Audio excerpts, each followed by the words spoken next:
Hi friends, I am doctor Rajendran, CMO Deepam hospital. ഞാൻ ഇന്ന് ഇവിടെ ഗാൾ ബ്ലാഡർ സ്റ്റോൺസ് വോളിയം 2-ൽ പറയാൻ ഉദ്ദേശിക്കുന്നത് complications of gall bladder stones, investigations of gall bladder stones, management of gall bladder stones, prevention, gall ബ്ലാഡറിൽ stones വരാതിരിക്കാൻ നമുക്ക് ചെയ്യാവുന്ന കാര്യങ്ങളൊക്കെയാണ് ഇവിടെ ഇന്ന് പറയുന്നത്. അപ്പോൾ ആദ്യം നമുക്ക് complications of gall bladder stone. ഒന്നാമതായിട്ട് കോളിസിസ്റ്റൈറ്റിസ് എന്ന് പറഞ്ഞാൽ ഇതിൻ്റെ അകത്ത് ഇൻഫെക്ഷൻ. ഈ ഗാൾ ബ്ലാഡർ സ്റ്റോൺസ് പതുക്കെ അതിൻ്റെ ഡക്റ്റുകളിലോട്ട് കിടക്കും. അപ്പോൾ കോമൺ ബൈൽ ഡക്റ്റിലോ അല്ലെങ്കിൽ അതിൻ്റെ ആ ഗാൾ ബ്ലാഡറിൻ്റെ തന്നെ ഡക്റ്റിൽ കടന്നിട്ട് അതിന് ഒബ്സ്ട്രക്ഷൻ വരും. അപ്പോൾ അതിൻ്റെ അകത്ത് ഈ ബൈൽ എന്ന് പറഞ്ഞാൽ പിത്തവെള്ളം ഇങ്ങനെ കെട്ടിക്കിടക്കും, അതിന് ഇൻഫെക്ഷൻ വരും. അപ്പോൾ അതിനാണ് കോളിസിസ്റ്റൈറ്റിസ് എന്ന് പറയുന്നത്, അക്യൂട്ട് കോളിസിസ്റ്റൈറ്റിസ്. അതുപോലെ തന്നെ ക്രോണിക് കോളിസിസ്റ്റൈറ്റിസും. അപ്പോൾ ഇത് പഴുപ്പായിട്ട് പേഷ്യൻ്റ് ചിലപ്പോൾ പ്രസൻറ്റ് വരുന്നത് ഭയങ്കര പനിയും കിടുകിടുപ്പും പിന്നെ ഗാൾ ബ്ലാഡർ സ്റ്റോൺസിൻ്റെ മറ്റ് സിംറ്റംസും ഒക്കെ ആയിട്ടാണ് പേഷ്യൻ്റ് വരുന്നത്. അപ്പോൾ അത് ഇൻവെസ്റ്റിഗേഷനൊക്കെ ചെയ്യുമ്പോഴാണ് ഇദ്ദേഹത്തിന് കോളിസിസ്റ്റൈറ്റിസ് ആണെന്ന് കണ്ടുപിടിക്കുന്നത്. രണ്ടാമത്തെ കോംപ്ലിക്കേഷൻ എന്ന് പറയുന്നത് ക്രോണിക് കോളിസിസ്റ്റൈറ്റിസ്. പിന്നെ മിക്കവാറും പുസ്തകങ്ങളിൽ ഈ ക്യാൻസർ പറയുന്നുണ്ട്, ഈ ഗാൾ ബ്ലാഡർ സ്റ്റോൺസ് ക്യാൻസറായിട്ട്.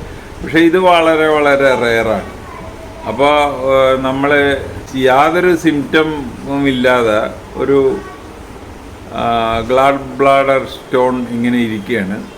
വേറെ ഏതെങ്കിലും കാര്യത്തിന് സ്കാൻ ചെയ്തപ്പോഴാണ് ഇതിൻ്റെ അകത്ത് നിറച്ച് കല്ലിരിക്കുന്നത് കാണുന്നത്. അങ്ങനെയുള്ള കണ്ടീഷനിൽ റുട്ടീനായിട്ട് ഈ കോളിസിസ്റ്റെക്ടമി ഒന്നും ചെയ്യാറില്ല.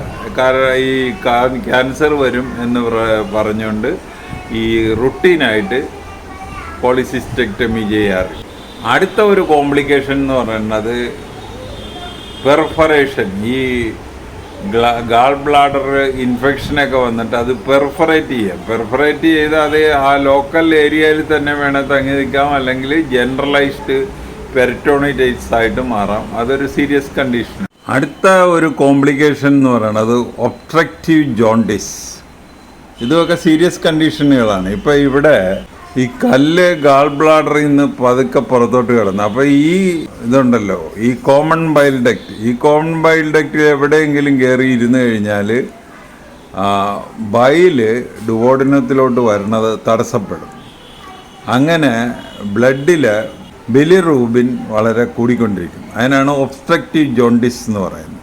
അത് കഴിഞ്ഞിട്ട് അതിനേക്കാളും സീരിയസ് ആയിട്ടുള്ളൊരു കോംപ്ലിക്കേഷനാണ് ഈ കല്ല് വന്നിട്ട് ഈ കോമൺ ബൈൽ ഡക്റ്റും പാങ്ക്രിയാറ്റിക് ഡക്റ്റും കൂടെ ചേർന്ന് കഴിഞ്ഞ് ഇവിടെ വന്ന് ഒബ്സ്ട്രക്റ്റ് ചെയ്ത് കഴിഞ്ഞാൽ ഈ ഒബ്സ്ട്രക്റ്റീവ് ജോണ്ടിസും വരും, ഇതുപോലെ റെക്കറൻറ്റ് പാങ്ക്രിയാറ്റൈറ്റിസ് വരും. ഇദ്ദേഹത്തിന് ഈ പാങ്ക്രിയാറ്റിക് ഗ്രന്ഥിയിൽ നിന്നുള്ള എൻസൈമുകൾ കിട്ടാതെ വരും. അപ്പോൾ ഇതൊക്കെയാണ് നമ്മുടെ ഗാൾ ബ്ലാഡർ സ്റ്റോൺസിൻ്റെ കോംപ്ലിക്കേഷൻസ്. ഇനി നമുക്ക് ഇതിൻ്റെ ഇൻവെസ്റ്റിഗേഷൻസ് നോക്കാം. ഇൻവെസ്റ്റിഗേഷൻസ് USG അബ്ഡോമൻ, അതാണ് ഏറ്റവും ആദ്യം ചെയ്യുന്ന ഇൻവെസ്റ്റിഗേഷൻ. അത് കഴിഞ്ഞ് CT സ്കാൻ, പിന്നെ വേണമെങ്കിൽ നമുക്ക് MRI സ്കാൻ ചെയ്യാൻ പറ്റും.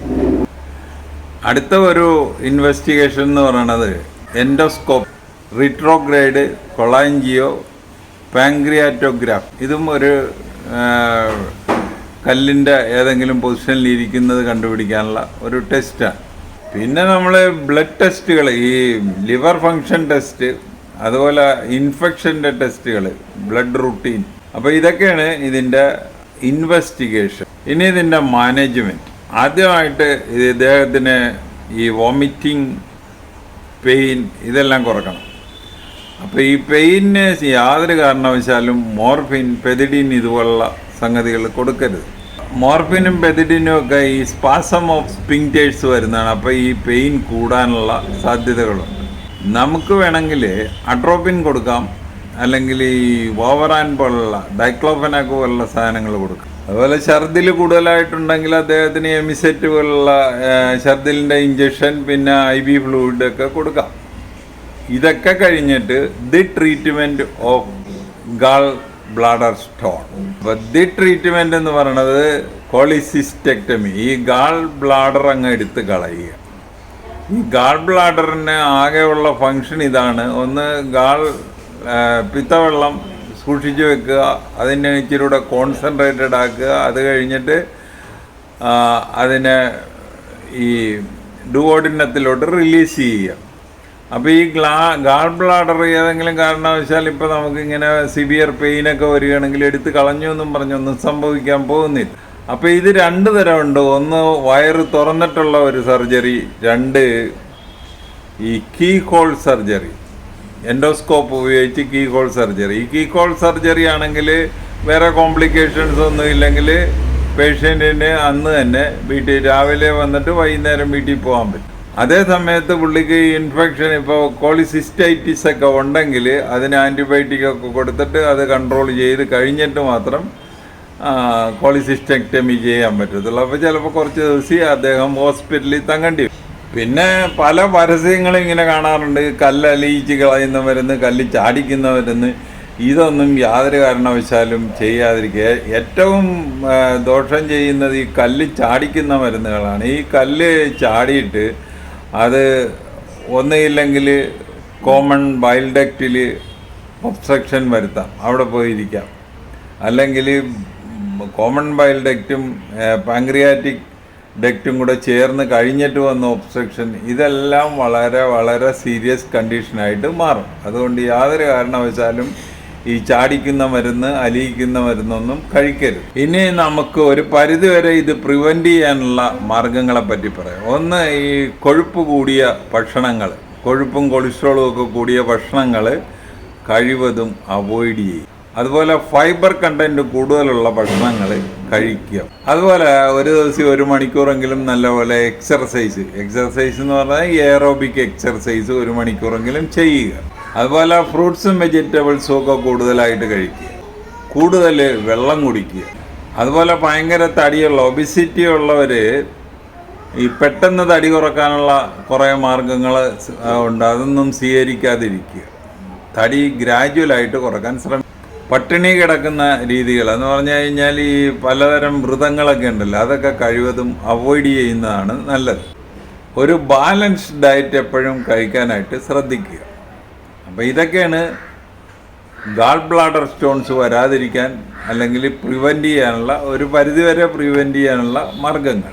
അപ്പോൾ ഗാൾ ബ്ലാഡർ സ്റ്റോൺസിൻ്റെ വോളിയം 2 ഇത്രയൊക്കെ പറയാനുള്ളൂ. അപ്പോൾ ഇതൊന്നിട്ട് കാണുക, ഇട്ടിട്ട് നിങ്ങൾക്ക് ഇഷ്ടപ്പെട്ടു, പ്രയോജനപ്പെട്ടു എന്ന് കരുതുന്നുവെങ്കിൽ ഞങ്ങളുടെ ചാനൽ സബ്സ്ക്രൈബ് ചെയ്യുക. വേറൊരു വീഡിയോ ആയിട്ട് നമുക്ക് വീണ്ടും കാണാം. Thank you.